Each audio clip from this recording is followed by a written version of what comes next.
Hello everyone, আসসালামু আলাইকুম। আশা করি সবাই ভালো আছেন। আমি তানিয়া ইসলাম চলে আসলাম আপনাদের সাথে আমার ফার্নিচারের লাস্ট এবং ফাইনাল ভিডিওটা শেয়ার করার জন্য, যে আমি বাসায় নতুন ফার্নিচারগুলোকে কিভাবে সেট করলাম। তো চলুন, এই যে দেখতে পাচ্ছেন যে আমার ফার্নিচারগুলোকে আমি একটা মিনি ট্রাকে করে নিয়ে যাচ্ছি আমার নতুন বাসায় আজকে শিফট করব। এই তো এই বাসার 8তলার নিচতলায় আমি বাসাটা মানে ফ্ল্যাটটা নিয়েছি। তো এই তো আমার ফার্নিচারগুলোকে আমি নিয়ে আসছি, অর্ধেক নিয়ে আসতে পারছি আর অর্ধেক এখনও আম্মুর বাসায় রয়ে গিয়েছে। আমার 2 শিফটে মাল আনতে হবে। তো যাই, আমার বড় ফ্ল্যাট এটা ছিল। তো এই ফ্ল্যাটের মধ্যে ছিল 2টো বেডরুম, একটা ডাইনিং এবং ড্রয়িং এবং 2টো ওয়াশরুম, একটা রান্নাঘর, একটা বেলকুনি।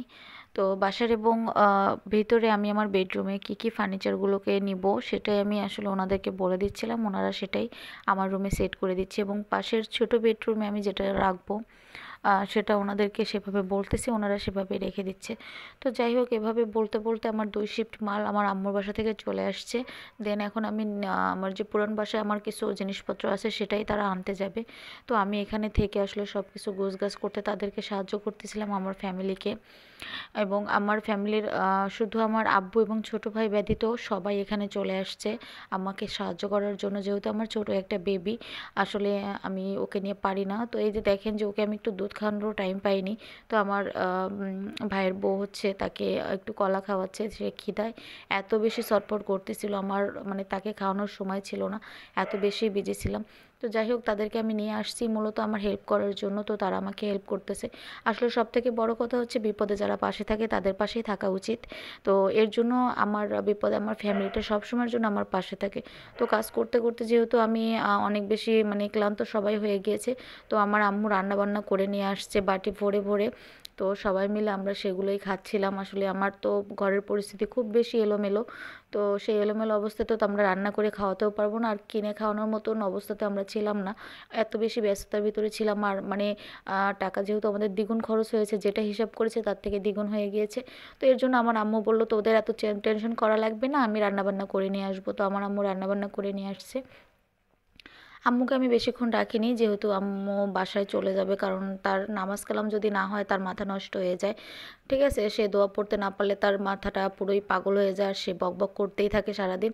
তো তার যাতে কোনো পেরেশানি না হয় এর জন্য তাকে আমরা লাঞ্চ করার পরপরই তাকে আর আমার নানুকে বিদায় করে দিয়েছিলাম, আর বাকি সবাই থেকে গিয়েছিল। সন্ধ্যার পরে আমার ছোটো ভাইও আসছিল এখানে।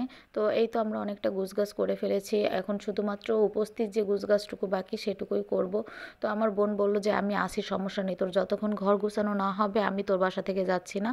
তো এ কথা শুনে আমার ছোটো ভাইয়ের বউ বলল যে ঠিক আছে আপু, তাইলে আপনার ঘর না গুছায় আমিও এখান থেকে আর যাচ্ছি না। এ কথা বলার পরে সবাই মিলে কাজে লেগে পড়লাম এবং কাজ গুছাতে গুছাতে কখন সন্ধ্যা হয়ে গেছে বলতেও পারি না। তো যাই হোক, এখন আমি সোফার কভারটা খুলতেছি, যেহেতু সব আমি অনলাইন অর্ডার করেছিলাম সেগুলো এখন আনবক্সিং করতেছি, আর আমি ডেকোরেশন করতেছি আমার রুমটাকে। তো যাই হোক, আমি কথা বলতে বলতে আমার কাজগুলোকে কমপ্লিট করেছি, মানে সবাই মিলে আনন্দ করতে করতে আমার ঘরটাকে গুছিয়ে ফেলেছিলাম। তো এই তো দেখেন যে আমার ছোটো ভাইয়ের বউ এখন শোকেসটা গোছানোর জন্য সমস্ত কাছের মালগুলোকে বের করে ডাইনিংয়ের উপরে গুছিয়ে নিয়েছে। আমি সোফার কাভারগুলোকে খুলে অলরেডি এখানে গুছিয়ে ফেলেছি। দেখেন, এখন আমার বোন দেখেন দেয়ালে ঘড়িটা লাগিয়ে ফেলছে। আমার বোন অনেক অসুস্থ থাকার পরেও আমার অনেক হেল্প করেছে, সে আসলে কাজ ফেলে রেখে বসে থাকতে পারে না, আর যেহেতু আমার কোলে ছোট বাবু, সে অনেক কষ্ট পায় সেটা দেখে।